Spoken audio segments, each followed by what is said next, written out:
Hey everyone, Harry here to talk about Donald Trump's campaign promise to use the Insurrection Act early and often if he is reelected to the presidency.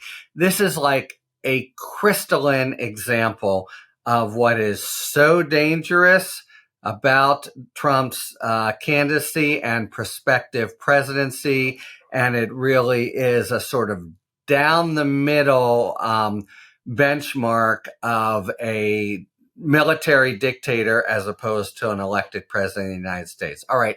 The Insurrection Act basically gives the president what's supposed to be an extremely limited ability to call out the military to quell really serious unrest that can't otherwise be dealt with in the states.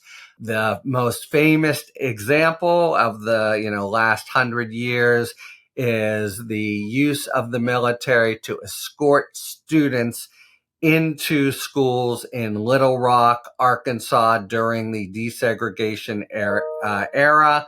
The locals from Arkansas were totally up in arms, and their local police couldn't necessarily, or maybe wouldn't necessarily, protect them.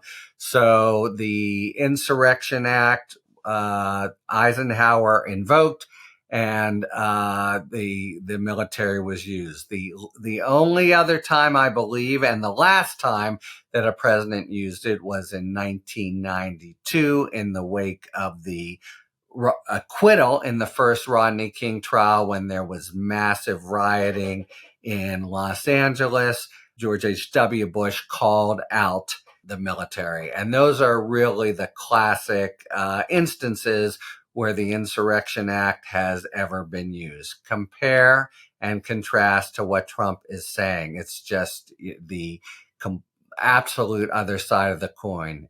What he said is, New York City and Chicago are crime dens, and next time I'm not waiting.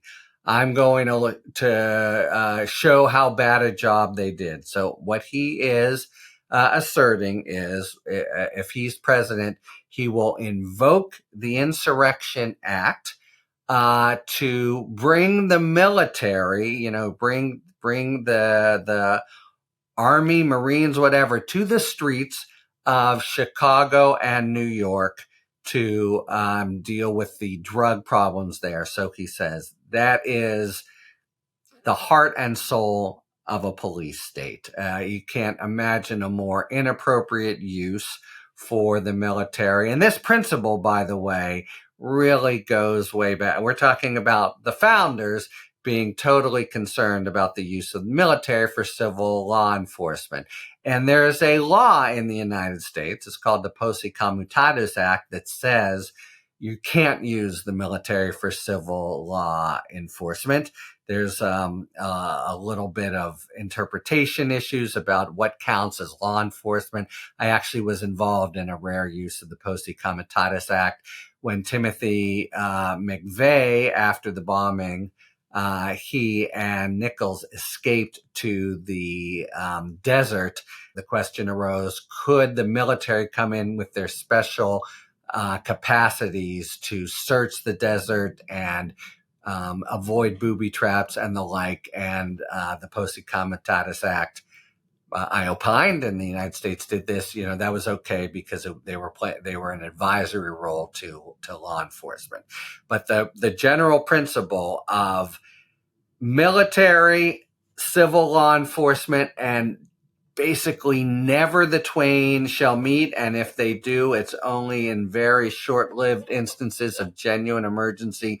That's basically what Trump wants to blow to smithereens.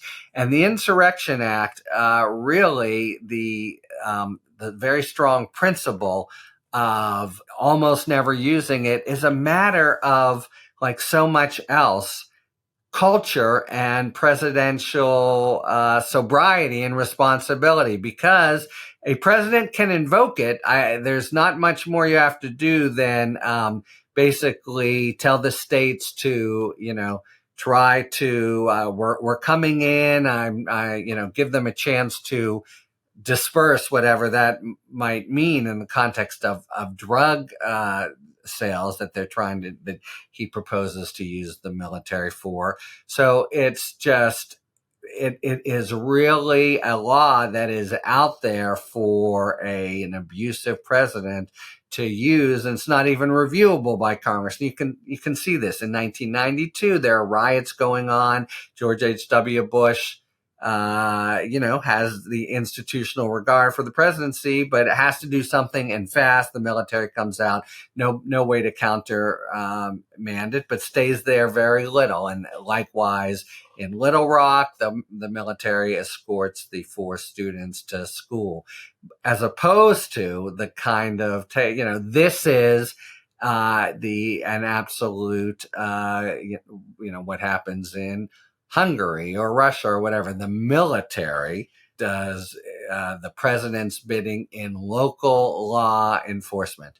And that's why, the among other things, the military itself, I'm sure the Joint Chiefs of Staff would really chafe and really resist any effort by Trump to do this. There'd be efforts to prevent it using the Posse Comitatus Act, etc.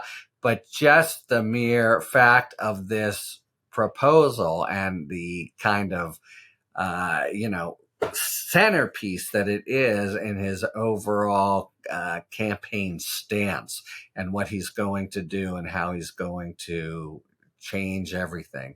There's certainly nothing remotely, as opposed to our very strong cultural separation of military and criminal law enforcement, which, by the way, of course, is for the states in almost all instances, has ever been contemplated, much less attempted. And the notion, were he to go through with it, and, one of the lessons of the Trump presidency is don't bet that he won't, of the U.S. military arriving on the streets of New York and Chicago to commandeer the drug enforcement efforts of those municipalities is really just mind-blowing, and is, exhibit 1, 2, or 3, but really high up there for the military-style autocracy that Trump is openly professing he wants to deploy should he become president.